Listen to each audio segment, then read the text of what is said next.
Member আমি নানি বাড়ি থাকি, আপনি তো জানেন যে আমার নানা মরে গেছে, নানি মরে গেছে। মামিরা আমারে খুব ভালো দেখতে পারে না, অবহেলাও পর্যন্ত করে। এখন আমার তো থাকা মাকার জন্য জায়গা নেই, ভিটে নেই। তো সরকার তে নাকি ঘর আইছে, তা আমার কি একরুম দিয়া যায়? সরকার থেকে ঘর আসলেই কি দেওয়া যায়? একটা প্রসেসিং আছে না, এখনো 2 মাস পরে বন্টন হবে। তা তুই এত আগে এসে ঘ্যান ঘ্যান করতেছিস কেন কানের গোড়ায়? আল্লাহ মেম্বার, তা 2 মাস পরে যখন আমি আসবো তখন যদি ঘর অন্য লোকের নামে বন্টন হয়ে যায়, এই জন্যই আগে ভাগে আইছি। কারণ আমার তো পেটে খিদে, এই কারণেই তো দৌড়চ্ছি আমি আপনার পিছনে। আরে এই ঘর জায়গা দিয়ে হবে, তাকে আলাদা লিস্ট করা হবে। যাদের মনে কর যে জমি নেই, ভিটে নেই, মনে কর যারা রাস্তায় রাস্তায় ঘোরে, তাদের মতো অসহায় লোকদের ঘর দেওয়া হবে। কিন্তু তোর মামুরা তো ভালোই বললো, তারা একটা লাইন সাইজ করে তোর ঘর করে দিলি কি হয়? মেম্বার আমার মামুরা বড় লোক, আমি তো না। মামু খাতি দেয় তাই মামি হিংসে করে। একটা অবহেলার ভিতরে আমি সবসময় থাকি।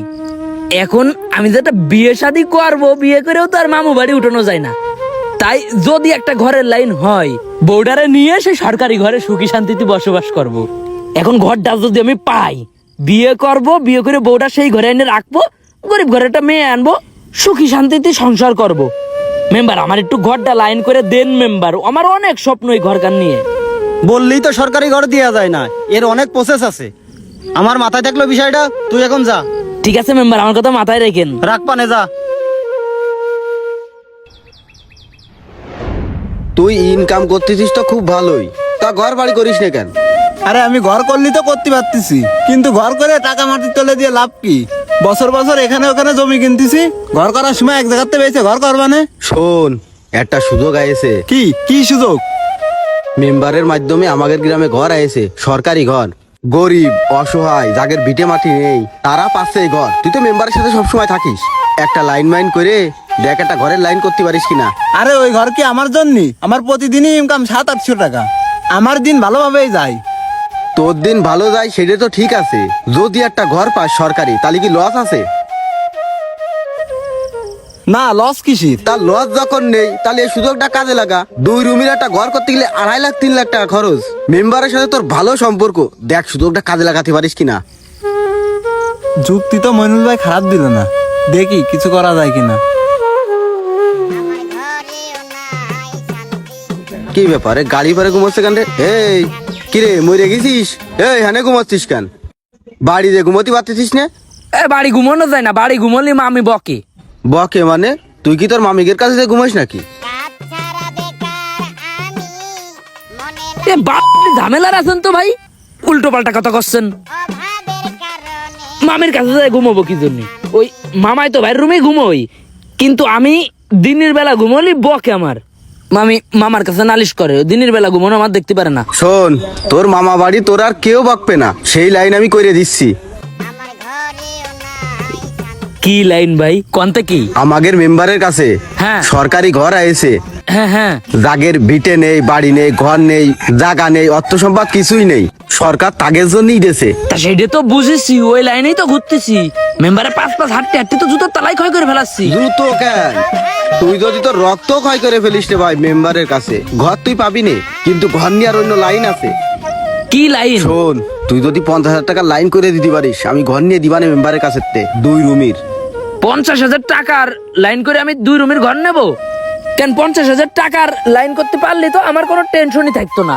কাঠ বাস দিয়ে হলেও তো রাস্তার কোলে ঘর বেঁধে থাকতাম, কিন্তু আমার তো সেরকম টাকার ক্যাপাসিটি নেই। টাকা ছাড়া ঘরের লাইন করে দেওয়া যাবে না। হোস পাগল, ফ্রিতে আজকাল কোনো কিছু হয় রে পাগল? 3-4 লাখ টাকার ঘর তুই ফ্রিতে নিবি। এই একটা ঘরের জন্য মেম্বারের পাশ কতজন করতে তুই জানিস? তা মেম্বারের পিছনে ঘুরলে তো হবে না, এই এলাকায় অসহায় কিনা সেটা আগে দেখতে হবে।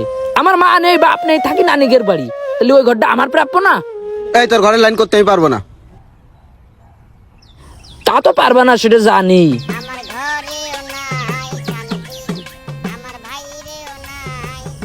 মেম্বার, আপনি ডাকিছেন, আমি আসিনি এরকম কোনোদিন হয়েছে? সারা জীবন আপনার সাথে রাজনীতি করলাম, যেখানে ডাকিছেন 5 চলে গেছি। এখন সরকার থেকে ঘর পাঠা আছে, আপনি একবারও আমার কইলেন না। এই তোর কি করতে হবে? সরকার থেকে ঘর পাঠা আছে অসহায় দরিদ্র লোকের জন্য, তোর জন্য পাঠা আছে নাকি? তোর তো ইনকাম পাতি ভালো আছে, তুই তো প্রত্যেক বছরই জায়গা জমি কিনতেছিস। আমি জায়গা জমি কিনতেছি, ঘর বাড়ি আছে, এটা তো আপনি জানেন আর আমি জানি, সরকার তো জানে না।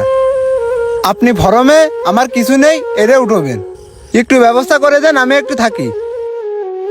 আরে সরকার থেকে যে কটা ঘর আছে সেখান থেকে চেয়ারম্যান কিছু গরিব মানুষ নিয়ে এসে রাখবে, আর কিছু ঘর আছে সেটা আমার লাইনে আছে। এখন উপরে কিছু টাকা খাওয়ায় নিয়ে লাইন করতে হবে না, তোরে দেওয়া যাবে, সমস্যা নেই। কিছু টাকা দিতে পারবি নি? কত? 4-5 লাখ টাকার ঘর, 50,000 টাকা দিলে 2 রুম নিয়ে দিতে পারবানে। কোনো ব্যাপার না, আপনি লাইন করেন। আচ্ছা ঠিক আছে, ঘর তোরে দিবানে। তোমার যে কন্ট্রাক্টরের দায়িত্ব দিলাম, তুমি কাজটা করলে কি? এই যে এখানে টিন কটা শর্ট পড়েছে, আর 4টার বস্তা দিয়ে থুয়ে দিছাও, 3টে টিন দিয়ে ছাউনি। আর এই যে কলপাটটা যে রোদি ফুটতেছে, 4টে খুঁটি দিয়ে 2টো টিন তো দিয়ে দিতে পারো। ও মেম্বার ভাই, কি?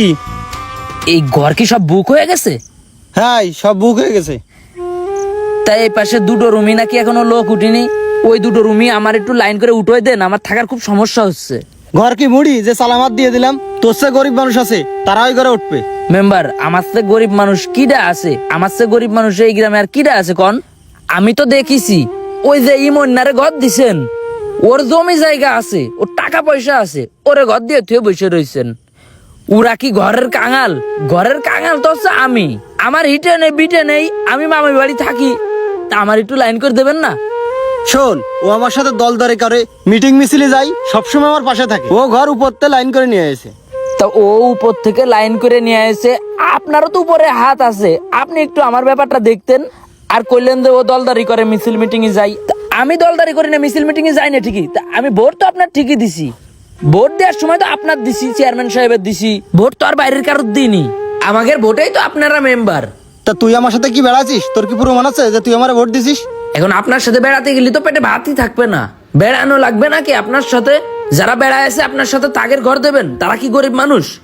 সরকার অসহায় দরিদ্র মানুষদের জন্য ঘর বরাদ্দ করেছে, তাহলে আপনি অসহায় দরিদ্র বাদ দিয়ে থুয়ে যারা টাকা পয়সা কামাচ্ছে তাদের ঘর দিচ্ছেন কেন?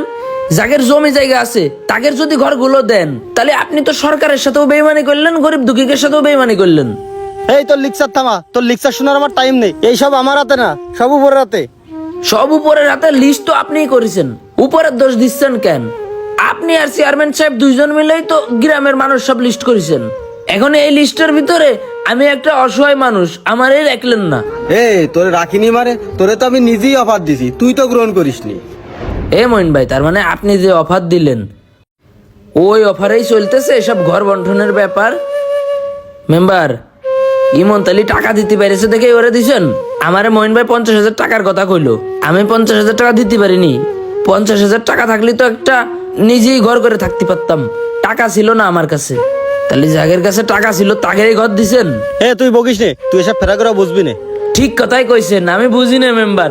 এই জন্যই তো সরকার 10 টাকায় চাইল বেচে গরিব দুঃখীদের জন্য, সেই চাইলের কার্ড আমরা পাইনি। আপনার ভাই ভাইয়ের সব ধনী মানুষ, তাদের নাকি চাইলের কার্ড লাগে। আপনাদের বড় লোক ঘরের বাপ মা বিধবা হলে তারাই পায় বিধবা ভাতা। আমি ছোট থাকতে আমার বাপটা মরে গেল, আমার মা পায়নি।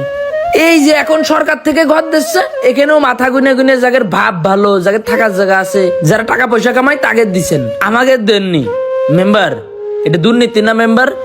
ও মেম্বার, যদি কোনোদিন প্রধানমন্ত্রীর কার্যালয়ের সামনে যায় মন্ত্রীর সাথে দেখা করতে পারি, কাইন দেখাইতে খালি একটা কথাই কব মেম্বার, যে আপনি যা দিচ্ছেন আমাদের মতো অসহায় মানুষদের, সেই সব আমরা সঠিকভাবে পাচ্ছি না। আপনি একটু এদিকে নজর দেন, আপনি যাদের দ্বারা দেন তাদের বলে দিন, তারা যেন এটা না খাইয়ে গরিব দুঃখীদের খাওয়ায়। এই কথা মরে যাওয়ার আগে হলেও তার কানে আমি পৌঁছাই দেব। মনে রেখেন মেম্বার সাহেব, সরকার থেকে অসহায় দরিদ্র মানুষের জন্য বরাদ্দ হওয়া এমন অনেক কিছুই দরিদ্র অসহায় মানুষগুলা পায় না। উপর থেকে পাশ হয়ে আসা প্রতিটি কাজ ও সুবিধাগুলো থাকে সিন্ডিকেট নেতাকর্মীদের জিম্মায়। তাই সাধারণ মানুষগুলার উচিত সচেতন হওয়া এবং ওপর মহলের সৎ মানুষগুলার উচিত সব দিকে লক্ষ্য রাখা।